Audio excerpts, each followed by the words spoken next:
La globalización del terror.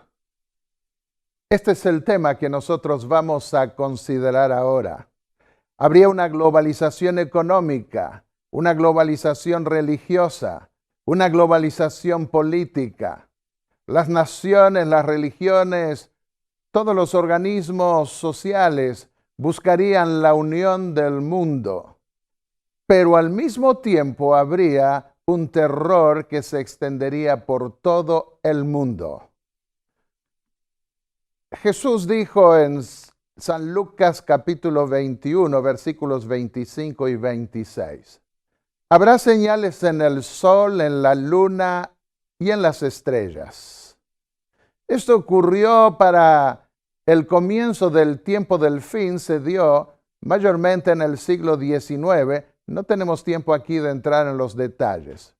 Pero agregó, en la tierra habría angustia de las gentes, confundidas a causa del bramido del mar y de las olas, desfalleciendo los hombres por el temor o terror y la expectación de las cosas que sobrevendrán en la tierra, porque las potencias de los cielos serán conmovidas.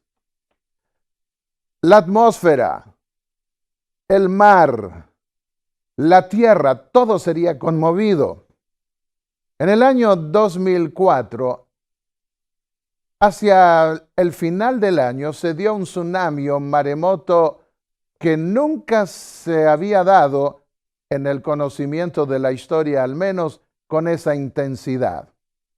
Y llama la atención porque Jesús había advertido que el terror vendría a causa del bramido del mar y de las olas. Se dio en el Océano Índico, con olas de hasta 30 metros, y afectó a 11 países. Sucedió el día después de Navidad del año 2004. 250,000 personas murieron repentinamente. Es algo que casi no puede entrar en la conciencia, en el pensamiento, cómo puede haberse dado eso. Islas enteras fueron arrasadas, llenas de turismo de Europa, de Estados Unidos y de otros lugares del mundo. Comenzó en el Océano Índico la ola expansiva y se extendió hasta el África, se extendió también hacia el Asia y otros lugares. Y muchas personas fueron afectadas y aterrorizadas por ese mismo evento. El 12 de enero de 2010 se dio un terremoto en Haití que no ocurría en prácticamente 100 años. 222,570 personas murieron. Después redujeron un poco nomás de esta cifra. Pero repentinamente vino un terremoto que nadie esperaba. No solo el mar, sino también en conjunción, decía Lucas 21, 25 al 26, las fuerzas del cielo, las potencias del cielo serían sacudidas. La mayor actividad de huracanes conocida en la historia se dio inmediatamente después de ese tremendo tsunami, en el año 2005. Casi todos esos huracanes que cayeron sobre Estados Unidos se dieron sobre el Golfo de México. 5 fueron los huracanes más devastadores y se batieron varios registros. El huracán Dennis fue el más fuerte huracán registrado alguna vez en la historia durante el mes de julio. El huracán Emily fue todavía más fuerte que Dennis y dio en pleno Golfo de México. El huracán Katrina fue el más costoso de la historia porque rompió una especie de dique y anegó la ciudad en agua y muchas personas murieron ahogadas. El huracán Rita volvió a caer sobre ese mismo lugar.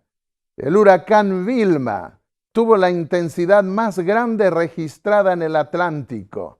Yo lo recuerdo porque venía de Carolina del Norte queriendo tomar un avión en Miami hacia Buenos Aires e iba por la Florida y escuchaba que ese huracán se iba acercando y quería llegar al aeropuerto antes pensando que tal vez, ingenuamente, el avión iba a salir antes.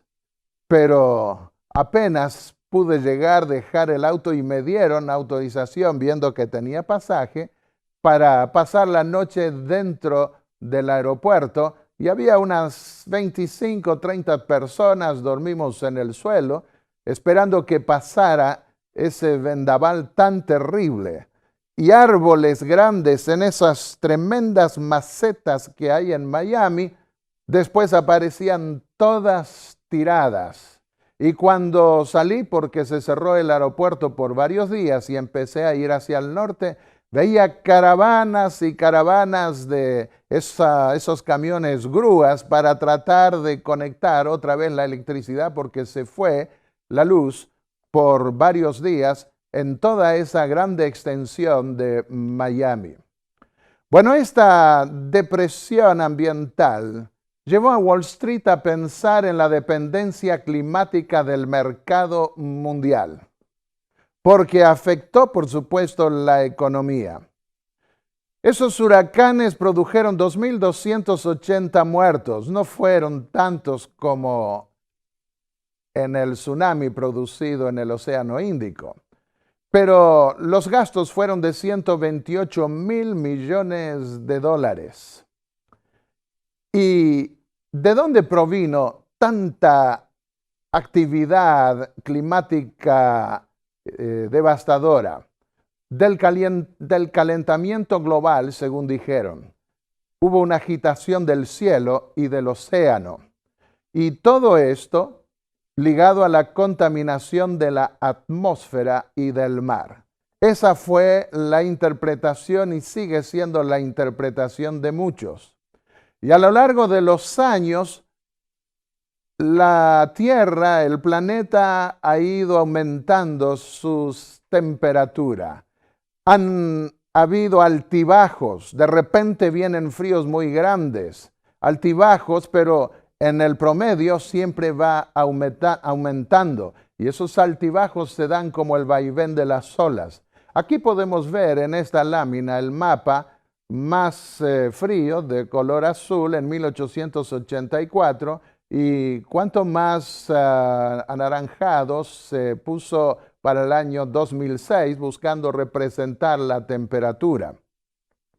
Si el hielo de la Antártida se derritiera, crecería el mar 61 metros. Podemos imaginarnos qué catástrofe se daría, porque a diferencia del Polo Norte, que está sobre el mar, el Polo Sur está sobre un continente tapado por el hielo, por la nieve. De 2.500 a 5.000 metros de hielo sobre la superficie de la Tierra hay allí. El que llega a caerse en uno de esos huecos cae en un precipicio impresionante porque son montañas de hielo. Con solo 6 metros de elevación, Londres quedaría anegado en agua y también Nueva York.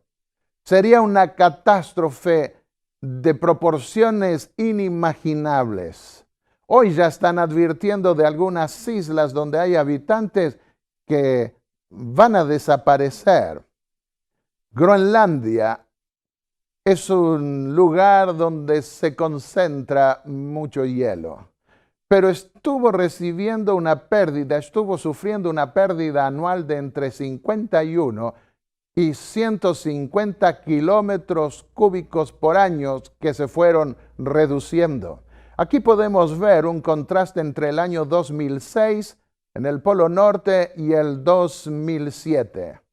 Y cuanto menos para el año 2007, cuanto menos hielo llegó a haber. Entre el año 1979 y el año 2007, siempre en el Polo Norte, que está sobre el mar, cómo se vio afectado con la pérdida de hielo, de nieve. El Apocalipsis nos advierte que muchas islas desaparecerán. Apocalipsis 6:14. Todo monte y toda isla fueron removidos de su lugar. El tremendo terremoto que produjo el tsunami en el Océano Índico a fines del 2004 hizo que algunas islas se movieran de su lugar. Vía satélite se pudo ver que algunas se movieron hasta unos 15 o 30 metros de las coordenadas que había. Y uno se pregunta si esto habrá sido lo que tuvo en mente Dios al revelarle esto a Juan. Que tremendos terremotos y maremotos sacudan la tierra de tal manera que se corran algunas islas. Pero puede referirse también a su desaparición. Porque dice Apocalipsis 16:20, toda isla huyó y desaparecieron los montes. Lo que ocurre es que la tierra gira en el vacío y un tremendo sacudón puede sacudir el movimiento y correr el movimiento también del planeta. Escribió Elena de White. Antes que el Hijo del Hombre aparezca en las nubes del cielo, todo estará convulsionado en la naturaleza. Y eso está ocurriendo hoy de tal manera que las naciones están cada vez más angustiadas por el cambio climático. En otro lugar, dijo, en incendios, inundaciones, terremotos, en la furia de las grandes profundidades, en calamidades por mar y tierra, se da la advertencia de que el Espíritu de Dios no contenderá para siempre con el hombre. Esa es la expresión que extrajo del Génesis antes que Dios destruyera el mundo por el diluvio. El Espíritu de Dios contendía con los hombres. Dios quiere hacer reposar su Espíritu cuando descendió el Espíritu de Dios sobre su Hijo en forma de paloma después del bautismo de Jesús. Dice, el Espíritu reposó sobre él. Pero en los hombres antidiluvianos rebeldes, el Espíritu de Dios contendía. El Espíritu de Dios lucha con el corazón de los hombres. Y si estos se rinden a la influencia del Espíritu Santo, entonces obtienen paz, obtienen sosiego. Por eso también dice el pasaje bíblico que no habrá paz para los impíos, porque resisten a la obra del Espíritu de Dios y su conciencia los atormenta. Aparentemente, escribe Elena de White, estas calamidades son estallidos caprichosos de las fuerzas desorganizadas y desordenadas de la naturaleza, completamente fuera del dominio humano. Pero en todas ellas puede leerse el propósito de Dios. ¿Por qué Dios permite todo eso? Bueno, se cuentan entre los instrumentos por medio de los cuales Él procura despertar en hombres y mujeres un sentido del peligro que corren. Para que veamos que la seguridad que hoy tenemos es efímera, es pasajera. Para que pensemos más en las realidades eternas, para que captemos más lo frágil que es la vida humana. ¿Quiénes son los culpables? Los culpables de los desastres naturales. Todos están de acuerdo que es el hombre. Pero, ¿qué hizo el hombre? Según muchos científicos, se debe a la emisión de gases que está contaminando la atmósfera. Aún la estratosfera también está acumulando capas de humo. Y entonces consideran que para salvar el planeta hay que reducir el sistema, el sistema del humo, de la industria, pero eso es muy costoso y por eso produce mucha resistencia.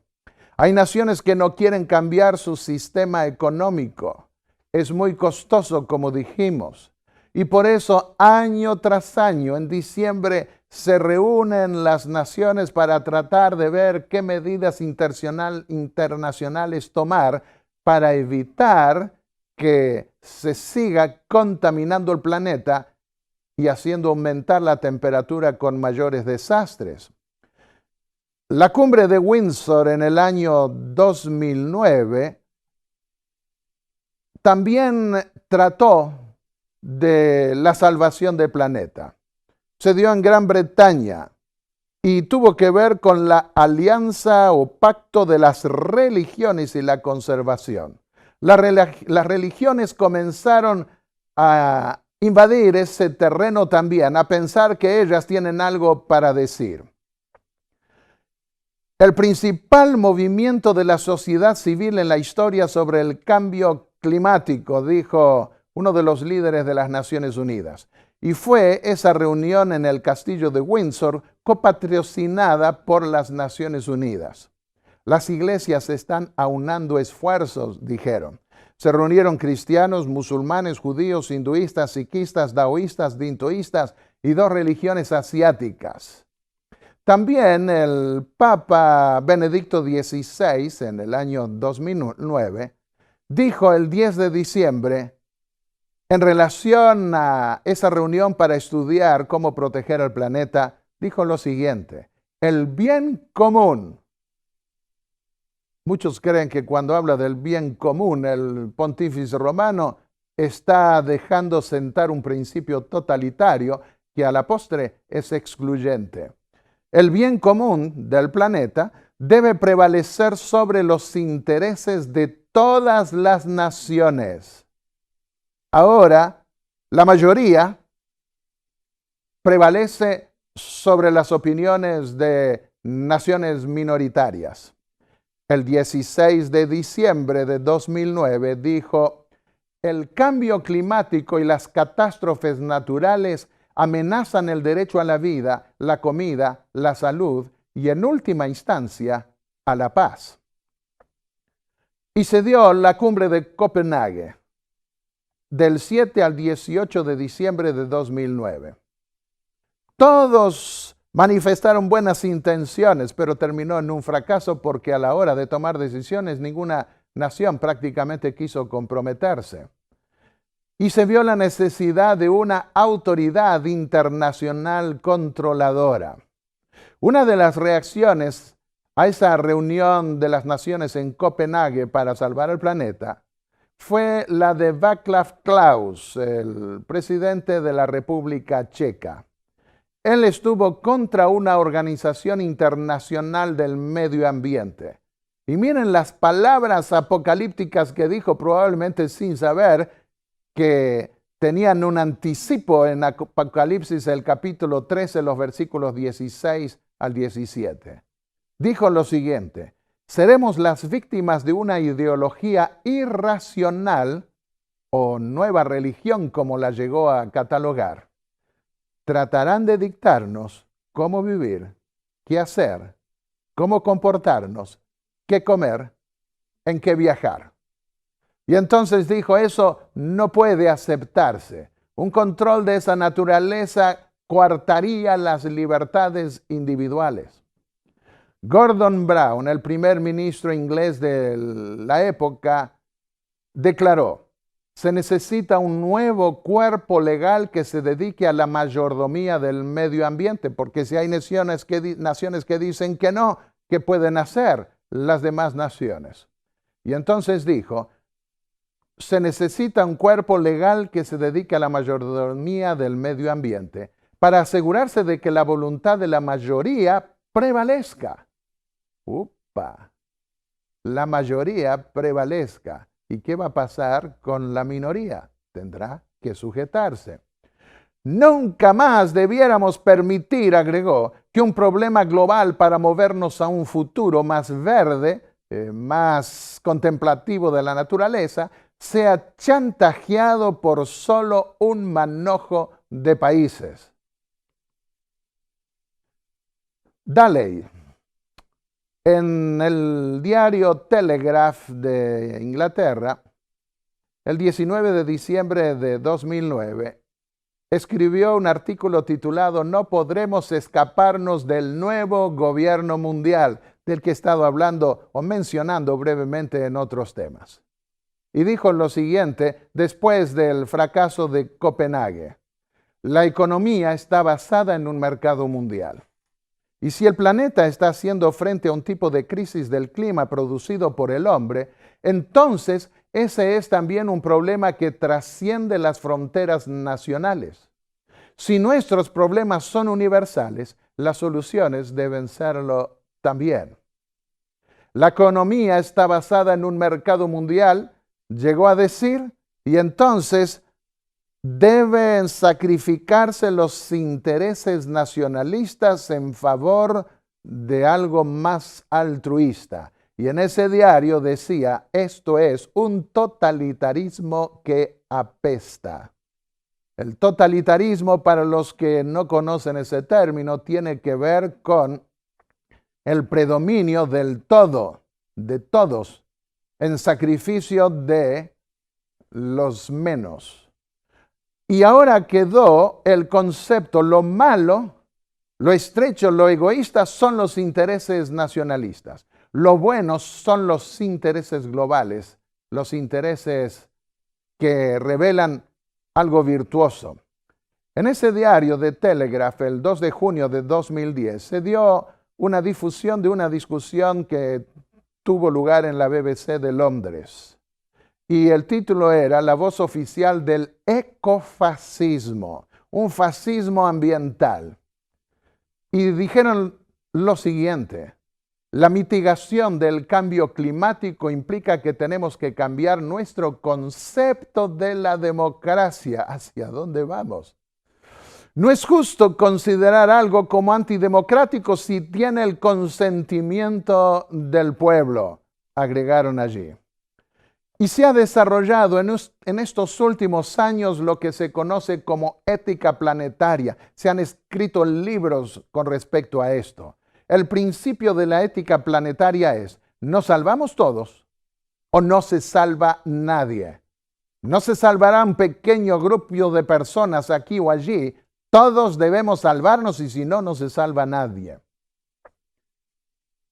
En 1911, Elena de White se anticipó a esta filosofía que se iría implementando en el mundo.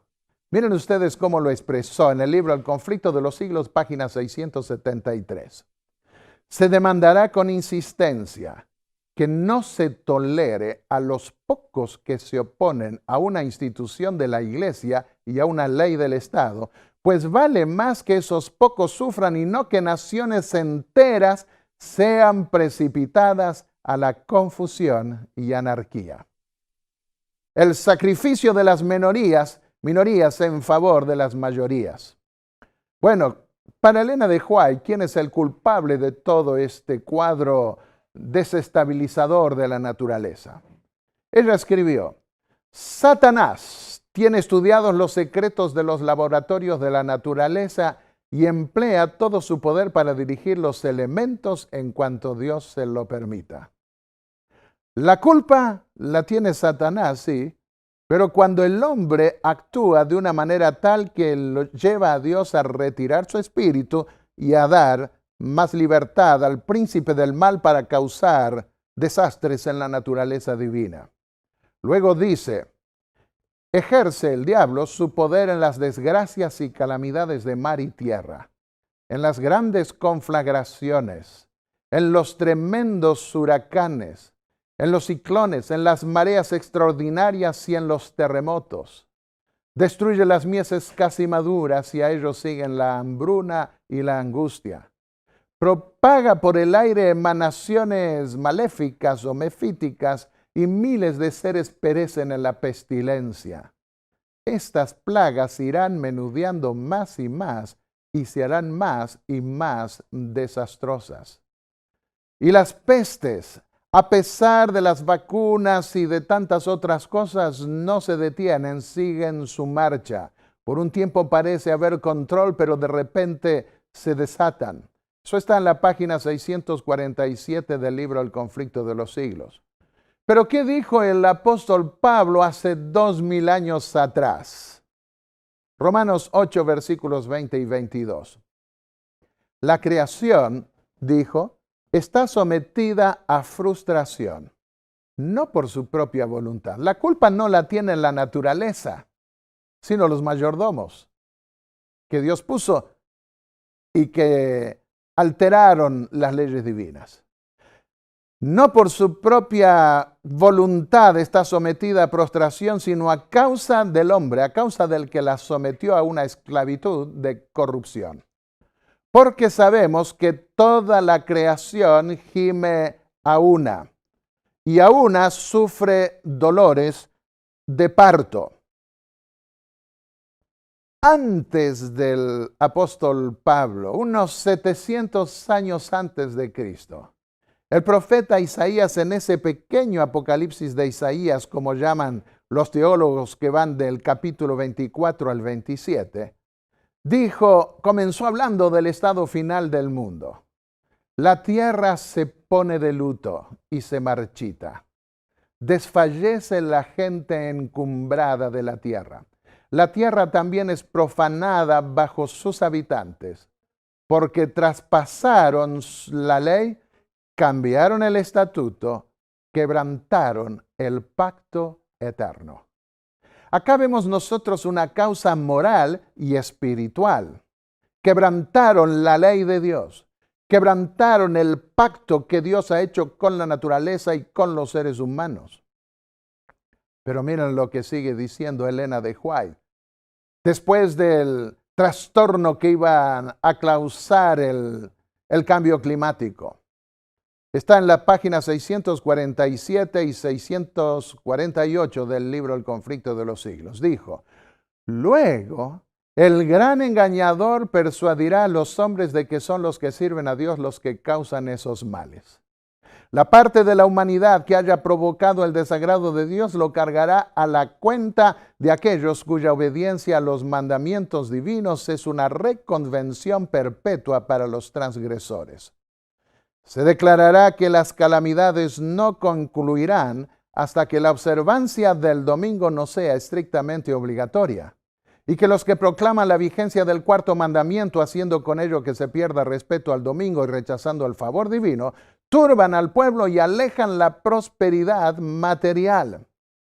Eso es lo que nosotros estamos viendo en la actualidad. Están exigiendo un día verde y creen que debe ser el domingo. Un día para que la naturaleza descansa, para que no se emita humo, para que se purifique la tierra y le dé un respiro.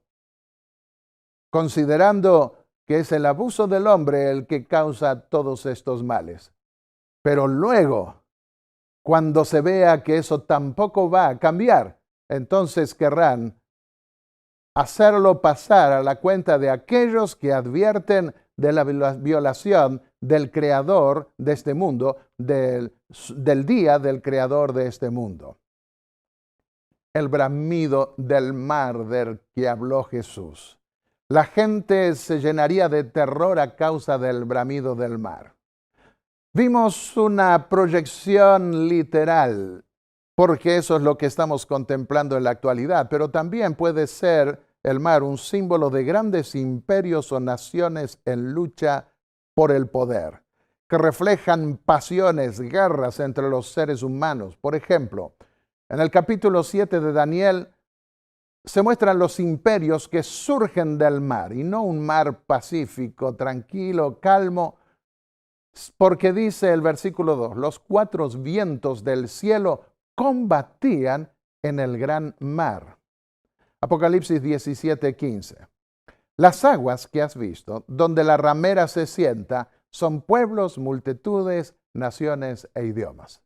De manera que puede hablar del mar, del bramido del mar, de guerras espantosas que se darían. Y ya hubo en esta era moderna 2 guerras mundiales, pero en la actualidad lo que existe es lo que se conoce como la era del terror. Cuando cayeron las 2 torres gemelas en Estados Unidos, se inició lo que el mundo conoce como la era del terror. Ya se habían dado manifestaciones terroristas, pero esta fue súper calamitosa.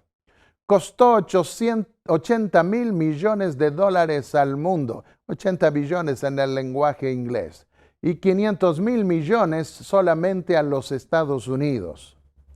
¿Qué dijo Jesús? Mateo 24:12. Habría aumento de la maldad. El mundo no se va a convertir. Habría aumento de la maldad. Y a causa de ese aumento de la maldad, el amor de muchos iba a enfriarse, declaró Jesús. Cuando la mano restrictiva de Dios se retire, comentó Elena de White en 1897, el destructor comenzará su trabajo. Entonces ocurrirán en nuestras ciudades las mayores calamidades. Tuve la sensación de que despertaba del sueño, dijo. Estaba en una ciudad sin saber cuál y escuché una expresión tras otra. Me levanté rápidamente de la cama y desde mi ventana vi grandes bolas de fuego. Esas grandes bolas de fuego que se dieron en las Torres Gemelas cuando cayeron esos aviones civiles produciendo ese tremendo incendio, llamó la atención de los adventistas a estas declaraciones que había anticipado Elena de White. De ellas salían chispas en la forma de dardos y los edificios estaban siendo consumidos. Y con el movimiento parecían como dardos al moverse los elementos, los escombros que salían de allí. En muy pocos minutos, el bloque entero de edificios estaba cayendo y duró 20 minutos hasta que el acero perdió consistencia por el calor. Esos aviones estaban llenos de gasolina, de combustible, y los gritos y gemidos de lamento llegaban distintamente a mis oídos, declaró en visión Elena de White. Grité estando levantada para saber qué pasaba. ¿Dónde estoy? ¿Dónde está nuestra familia? Entonces desperté, pero no podía contar dónde estaba porque estaba en otro lugar fuera de mi hogar. Fue una visión que tuvo en el año 1906 y después se refirió a Nueva York en forma especial. La escena que enseguida pasó delante de mí era de un fuego alarmante. Los hombres miraban los edificios elevadísimos, supuestamente a prueba de fuego, y decían, están perfectamente seguros. Subí 2 veces a ese lugar y el guía siempre explicaba que esos edificios estaban a prueba de incendios. Pero todo un ejército de bomberos pereció porque no pudieron hacer activar las máquinas debido a que se debió a un ataque de un avión y era imposible hacer activar los elementos necesarios para apagar el fuego. Y continuó diciendo, los hombres continuarán levantando costosos edificios que valen millones. Se dará especial atención a su belleza arquitectónica y a la firmeza y solidez con que son construidos. El arquitecto que hizo las 2 Torres Gemelas dijo que estaban hechos a prueba de aviones, de choque de aviones. Y fue cierto, porque soportaron la embestida de 2 aviones, pero no había contado el arquitecto con una falla en su plan. Es que con el fuego iba a perder consistencia el acero y entonces el edificio se iba a implomar. Jesús habló de que no quedaría piedra sobre la antigua Jerusalén y proyectó eso también como una señal para el fin del mundo. Sigue diciendo Elena de White, pero el Señor me ha hecho saber que a pesar de su insólita firmeza y su costosa imponencia, esos edificios correrán la misma suerte del templo de Jerusalén. Y no quedó piedra sobre piedra, había lingotes de oro abajo y tuvieron que ir cavando. Y finalmente para construir otro edificio tuvieron que sacar todo. Lo mismo había pasado con la ciudad de Jerusalén, que como el templo tenía oro, con el calor del fuego con que incendiaron el templo los romanos, se derritió el oro y mucho oro fue quedando en las grietas de las piedras y con el tiempo la gente fue moviendo esas piedras. Dios está retirando su espíritu de las ciudades impías, dice en otro lugar el espíritu de profecía. Esas ciudades que han llegado a ser semejantes a las del mundo antediluviano y a Sodoma y Gomorra. Las costosas mansiones, maravillas arquitectónicas, serán destruidas sin previo aviso cuando el Señor vea que sus ocupantes han traspasado los límites del perdón. Sin previo aviso, no se avisó que esto iba a ocurrir. La destrucción causada por el fuego en los imponentes edificios que se suponen son a prueba de incendios, declaró en otro lugar, es una ilustración de cómo en un momento los edificios de la tierra caerán en ruinas. Esto es un preludio, un anticipo de lo que va a ocurrir pronto en muchísimas otras ciudades. Elena de White se refirió también a edificios en Chicago. Yo comí en un restaurante bien alto a donde me invitaron en Chicago, en esos edificios tan altos, y era realmente imponente y no podía evitar recordar la declaración también de Elena de White. Vi en un programa de televisión hace unos 10 años atrás un arquitecto que salía de la Torre Sears en Chicago y decía no, que está bien porque estaban desvencijándose las puertas aún de los ascensores y temían que se estuviera inclinando. Allí se dan vientos muy fuertes. Felizmente esa catástrofe no ha llegado, pero llegará. Porque Elena de White mencionó también Chicago, mencionó San Francisco y en especial también Los Ángeles. Y hace pocos años atrás se descubrió que hay una falla que pasa por en medio de esos grandes edificios de Los Ángeles.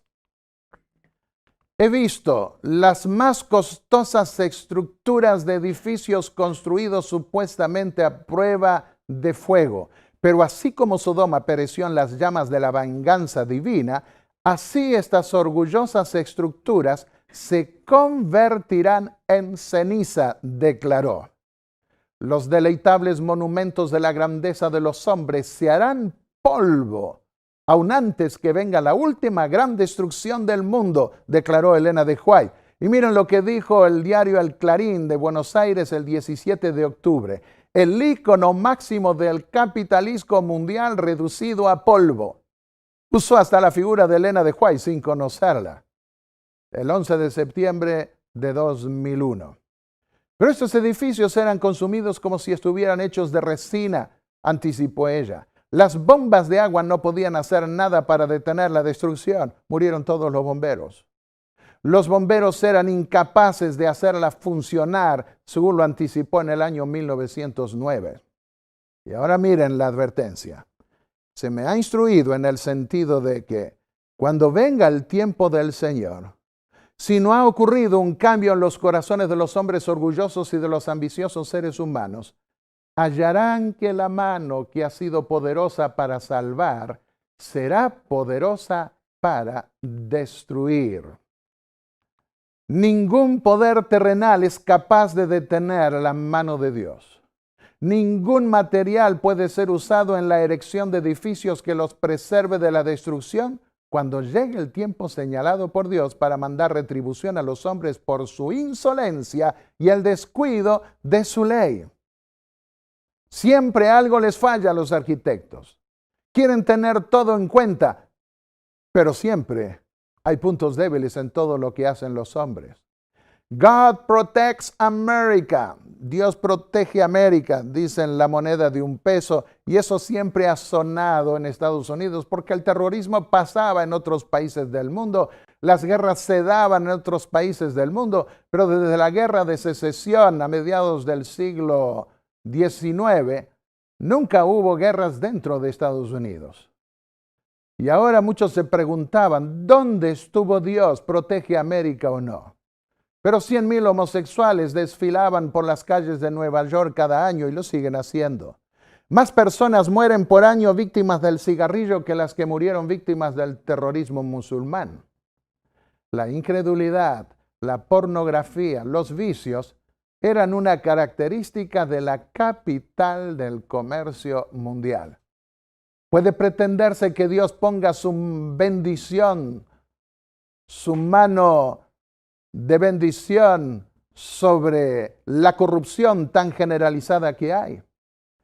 Y nos dice Marcos el capítulo 13, versículos 1 al 2, que también la ciudad de Jerusalén se la miraba como algo grandioso. Maestro, mira qué piedras y qué edificios. Lucas 21:5 decía, adornado de hermosas piedras y dones. Jesús le respondió, ¿ves esos grandes edificios? No quedará piedra sobre piedra que no sea derribada en ese ícono del orgullo nacional judío. Y en la destrucción de las antiguas ciudades se ve el microcosmos del fin.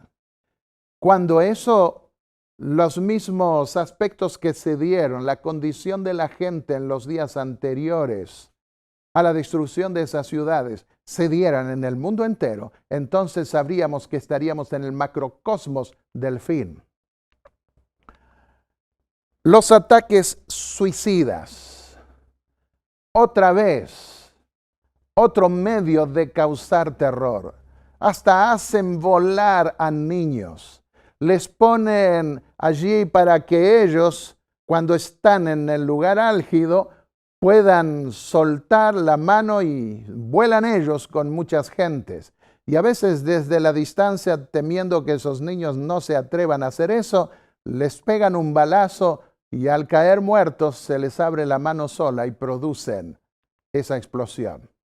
En los últimos días, advirtió el apóstol Pablo, 1 Timoteo 3:1, habría tiempos peligrosos. Y para evitar eso, cada vez hay más control. Al principio, cuando decidieron poner escáneres en los aeropuertos, para que alguien los pueda estar mirando tal cual como vinieron ustedes al mundo, pero un poquito más creciditos, se levantaron muchos protestando que se violaba la privacidad, pero finalmente la seguridad estaba por sobre toda otra cosa. Ante fuerzas destructoras se requería la seguridad. El terrorismo nuclear es una de las cosas que más aflige a las grandes naciones. El temor al tráfico del terrorismo nuclear, al tráfico nuclear en el mercado negro, es un temor real. Corea del Norte, Irán quieren poseer la bomba atómica. El uranio y el plutonio altamente enriquecidos son difíciles de hacer, pero son fáciles de robar una vez que están hechos. Una agencia o la Agencia de Energía Atómica Internacional confirmó 15 casos de robo de plutonio de algunos países con intención de revenderlo. Y grupos terroristas han estado procurando comprarlos.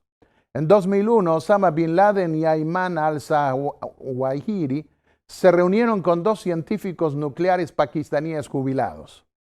Ahora yo quiero decirles, 250 toneladas de plutonio y 65 toneladas de uranio altamente enriquecido en manos civiles es suficiente para cientos de bombas nucleares. Hay 2.300 toneladas de plutonio separado y uranio altamente enriquecido en unos 40 países, lo que permitiría manufacturar más de 200.000 armas nucleares. ¿Quién puede garantizar de que algunos de esos países no vendan a organizaciones terroristas ese material? Y lo que esa gente podrá hacer, porque es un hecho que si un país como Irán quiere usar armas nucleares, le van a llover bombas nucleares de todos lados y acabar, hacer desaparecer ese país. Pero si se trata de un poderío nuclear en manos terroristas, ellos pueden enviarlo o tirarlo de cualquier lugar sin que se pueda saber a precisión quién ni cómo detenerlos. Apocalipsis 10, los versículos 3 al 4 nos dicen que el ángel, ante la 7ª trompeta, clamó a gran voz como ruge un león. Y cuando hubo clamado, 7 truenos emitieron sus voces. Yo iba a escribir, dice Juan, pero oí una voz del cielo que me decía, sella las cosas que los 7 truenos han dicho y no las escribas. ¿En qué consistirán esos 7 truenos? Conocemos en qué consistirán las 7 plagas finales, pero Dios no quiso revelarnos los 7 truenos. Nos anticipó que habría truenos. La pluma inspirada dice, la luz especial que se le dio a Juan expresada en 7 truenos era una delineación de los eventos que debían darse bajo los mensajes del primero y segundo ángeles. No era lo mejor para el pueblo conocer esas cosas porque su fe debía necesariamente ser probada. No nos atormentemos con las calamidades que vendrán, pero tenemos que tener una conciencia clara de que vendrán y tenemos que estar preparados. ¿Qué dijo el apóstol Pablo? Cuando digan paz y seguridad, entonces vendrá sobre ellos destrucción repentina, como los dolores a la mujer encinta, y no escaparán. Este mundo no podrá pasar sin esos dolores, sin esa crisis, sin ese trastorno angustiante que una mujer puede sufrir cuando sabe que tiene un cuerpo en su interior y de alguna forma debe salir. Recuerdo cuando mi esposa tuvo nuestro tercer hijo. Y yo estaba acompañándola por unos momentos cuando empezó con los dolores del parto y había otra mujer al lado y empezó a gritar también. Y había un solo médico. Y entonces cuando llamé al médico y vino, yo pensé a ver que atienda primero a mi esposa. Y bueno, el médico escuchó y no se dejó engañar. Atendió primero a mi esposa. Después la otra mujer reconoció que ella todavía no tenía esos dolores, pero se angustió pensando que podía quedar sola sin que nadie la atendiera. El médico sabio no se dejó engañar. Y vino la criatura. Y después, ¡qué alegría! Y quiero decirles que después que pase la angustia final del mundo, habrá paz, habrá alegría eterna con los redimidos, que el Señor llevará a su gloria, los recibirá en el aire, dice el apóstol Pablo, y los llevará a su reino eterno, y este mundo será destruido. Sería como en los días de Noé. ¿Cómo fue los días de Noé? La tierra estaba llena de violencia. Llena de violencia. Génesis 6:11. No está el mundo así. No habrá paz para los malos. Isaías 48:22 y lo repite en el capítulo 57 en el versículo 2. ¿Qué con respecto a nosotros? ¿Debemos vivir en angustia? Prestemos atención al Salmo del Pastor. Salmos 23, versículo 4. David dijo, aunque ande en valle de sombra y de muerte, no temeré mal alguno. ¿Por qué? Porque no me pasará nada. No, nosotros no tenemos nuestro destino necesariamente en nuestras manos. Porque tú estarás conmigo. Antes de la muerte, frente a la muerte, en la angustia, lo que más cuenta es que Dios esté con nosotros.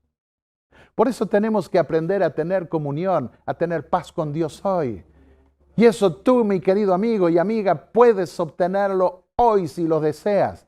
Si tan solo te arrodillas, te humillas delante del soberano y grandioso Dios, creador del universo, y le dices, Señor, aquí tienes mi vida, tienes mi alma, quiero ponerla en tus manos, guíame, quiero conocerte. Y en la palabra de Dios, en la Biblia, podrás conocerlo. Y por eso David decía, yo no voy a tener temor alguno aunque esté en medio de un valle de sombra y de muerte. ¿Por qué? Porque yo sé que en ese momento tú estarás conmigo. Tu vara y tu cayado me infundirán aliento. Se verá en los momentos de crisis finales la mano providencial de Dios guiando a sus hijos. ¿Cuántas veces no lo hemos visto? En Filipenses capítulo 4, versículos 5 al 7, el apóstol Pablo dijo, regocijaos en el Señor siempre. ¿Cuándo? Siempre. Y si estoy pasando por un momento de angustia, también, siempre. Otra vez os digo, sigue diciendo el apóstol, que os regocijéis El Señor está cerca. Por nada estéis afanosos, sino sean conocidas vuestras peticiones ante Dios en toda oración y ruego con acción de gracias. Y la paz de Dios, que sobrepuja todo entendimiento, guardará vuestros corazones en Cristo Jesús. La paz de Dios va más allá de todo lo que el pensamiento humano puede imaginar. Ante las peores catástrofes, podemos encomendarnos a Dios y decirle: Señor, toma mi vida en tus manos. Estoy en tus manos, haz lo que quieres con ella. Confiamos en Dios y Él nos da la paz que nosotros necesitamos. Como el canto que dice: en el fondo de mi alma una dulce quietud. Paz, paz. Cuán hermosa la paz de Dios, y esa paz puede ser tuya si lo deseas. Forzará a alguien mi fortaleza, dice el Señor. Dios pone una fortaleza de protección invisible en aquellos que confían en Él. Y entonces dice en ese pequeño Apocalipsis, en el último capítulo de Isaías 27, versículo 5, haga paz conmigo, sí, haga paz. Esta es la oportunidad que nosotros tenemos de estar en paz con Dios, en armonía con Dios. Podemos nosotros obtener la paz de Dios en nuestro interior si lo anhelamos. Estas cosas os he hablado, dijo Jesús, para que en mí tengáis paz. Juan 16, 33. En el mundo tendréis aflicción, dijo Jesús. No busquemos la paz efímera del mundo. No busquemos esa paz efímera, pasajera, porque en el mundo habrá aflicción. Pero, ¿qué dijo Él? Confiad, yo he vencido al mundo. Y en San Juan 14, 27, te dice el Señor: mi paz os dejo, mi paz os doy. No como el mundo la da, yo os la doy. No se turbe vuestro corazón, ni tenga miedo. ¿Quieres obtener esa paz? Te invito a que allí donde estás, inclines tu rostro delante del Señor y busques la paz, pidas la paz. No vamos a obtener la paz buscando la paz, ni la justicia buscando la justicia, sino buscando a Cristo. Y Cristo está a nuestro alcance. A través de su Espíritu, Él habla en nuestros corazones y a través de su palabra también. Inclinemos el rostro para orar. Padre y Dios Santo que estás en los cielos, gracias por la paz que nos prometes y que muchos de nosotros podemos ya disfrutar. Si hay personas que están escuchando este mensaje y están alteradas por tantos problemas que hay en el mundo, en su hogar, en su trabajo, en donde viven, que no sienten seguridad, Señor, dales la paz que ellos necesitan, que puedan convertirse a ti, a tu ley, guardar tus mandamientos, limpiar sus pecados en la sangre del Hijo de Dios y puedan ver tu mano providencial guiándolos. Que esa fe que mueve a todo hijo tuyo pueda moverlos a ellos también, porque el justo vivirá por la fe, dice tu palabra. Danos esa paz, te lo pedimos en el nombre de Jesús, nuestro Salvador. Amén.